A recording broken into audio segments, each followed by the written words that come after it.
Air Baggy Coco Jogger Stroller, good for newborn up to 20 to 30 kg po siya. Proven and tested po namin po yan dahil yan po yung mga hinahanap o ginagamit ng mga buyers po namin kapag mga toddler na po yung baby po nila. Okay, aluminum po yung body frame. Okay, ayan, and then full canopy po siya. Ayan. Okay, so ito po yung details po niya one by one. So unahin natin sa canopy. Yan po yung design ng canopy niya. Okay. Color maroon. Maroon. Brown.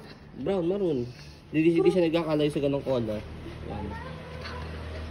Brown siya, chocolate siya color. Ganun nga, chocolate. Okay. So, ito po yung pick-up niya. Pwedeng i-roll yan and then i-lock. Okay. So, ang folding niya, pwedeng ganyan. Okay. Pwedeng full. Ayan. Okay. Sa sitting pad niya, ganyan po siya kapag nakaupo. May harness pad. Ayan. And then, heavy duty po yung belt lock niya. Ayan, as you can see. Okay. Isa po sa kinagandaan ni Air Baggy yan. Heavy duty belt lock. Harness pad. Front handle. Ayan. So, ditanggal siya dito sa gilid. Ayan. Okay. And then, ito pa yung pinaka-footrest niya. Tapakan ng paa. Ayan. Okay. So, gulong niya, close to light yung condition. As you can see, hindi siya pudpod. Easy to maneuver, nag-swivel. Ayan. Okay. So, kompleto, meron siyang pin. Ayan. Body frame, as you can see, yan, ang ganda niya. Dahil, aluminum. And, hindi siya nangangalawang. Ayan. So, body frame or gulong sa likod. Ito po yung body frame niya. Ayan. Gulong sa likod. Ang ganda rin. Yan sa kabilang side. Stopper. Ayan, baba. Okay, as you can see, may stand siya kasi purpose niya, kapag pinold mamaya, distance siya. Okay? So, kapag in-stop nyo siya, pwede siya igilid lang. Ganyan. Okay? Kung hindi nyo pa naman siya i-fold. Ayan. Okay? So, basket niya, yan. Okay yung basket niya. May kalaki rin yung basket niya. Likod niya, may pocket din na ganda. Ayan. Pwede kayo maglagay ng any items po dito or even cellphone. Ayan. So, ganyan po yung likod niya. So, body frame, sa kabilang side, yan po yung details.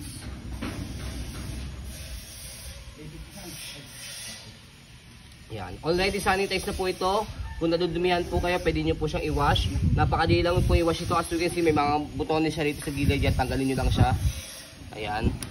Okay. Yan, tanggalin nyo na mga butones dito sa ilalim. Madali lang din siya tanggalin. Yan, di-stop siya. Okay. Yan. Yan din sa kabila, strap, yung butones dito. Okay. And then, canopy niya, ito, titanggal lang naman siya rito. Yan. Okay. Yan, titanggal lang naman siya dyan. Okay. And then, kapag naman po siya iniga, ayan, pang newborn, may zipper siya rito sa side. Okay, ganyan din sa kabilang side. So, kakaiba siya compare sa mga normal stroller dahil kapag pinupo siya, hiniga siya, okay, di-zipper siya. Ayan. Okay. So, as you can see, yan, malapad siya. Okay. And then, higang-higa siya. Kaya, pwede siyang pang newborn. Ayan. Okay. So, regarding naman po sa handle niya, ito po yung handle niya. So, meron lang siyang tama dito.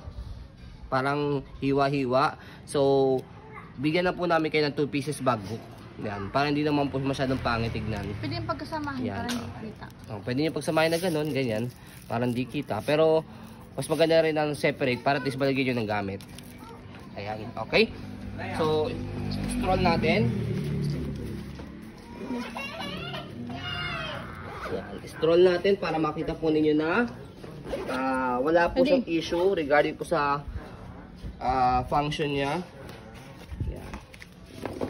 So, hanapin po sa amin ng ganitong stroller sa mga nag-jogging po mga parents. Yan, and then mga big toddler na po. Dahil sa mga normal stroller po na mga lightweight, hindi po sila kaya po ng mga mga around 20 to 30 kg dahil mahirap na po siyang i-maneuver. Unlike kapag heavy duty na stroller just like this po, madali pa rin po siya i-maneuver. Okay? So sa pag-fold po sa kanya, make it sure na fold nyo na po muna po yung canopy. Ayan. And then press nyo po yung dalawang side dito na lock para mag-fold down. So after nyan, so bago nyo po muna para i-press yan, i-lock nyo po muna po para buwaba po yung stand niya. Press. Ayan. And then, yan. Saka nyo po ito i-wrap. Yan.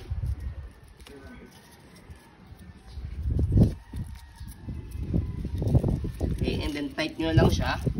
Yan, para compact folding siya. Ayan. So, madulas lang dito. Ayan. Mahangin. Madulas sa kamahangin. Yan, natayo naman natin siya. Can stand alone. Okay, so sa pag-open, vice versa lang. Tanggalin nyo lang po yan. Yung strap niya. And then, buka lang. Yan. Okay, kaya less hassle po sa pag-open saka sa pag-fold.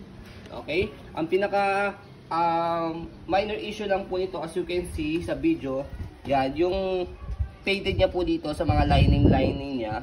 Yan. Hindi naman halata. Yan. Pero to be honest, as a honest seller and Martin seller din naman po, hindi po masyadong halata. Saka hindi po siya pangit. Kumbaga naging design po niya dahil sa colorway po nitong Chocolate color.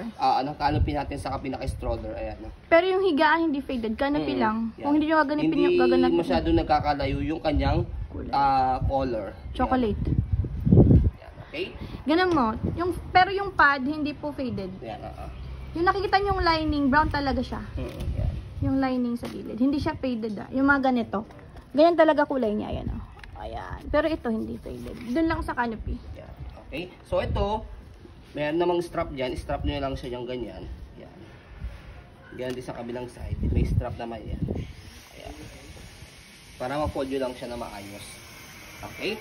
So ayun po, as you can see, very details po kami mag-video.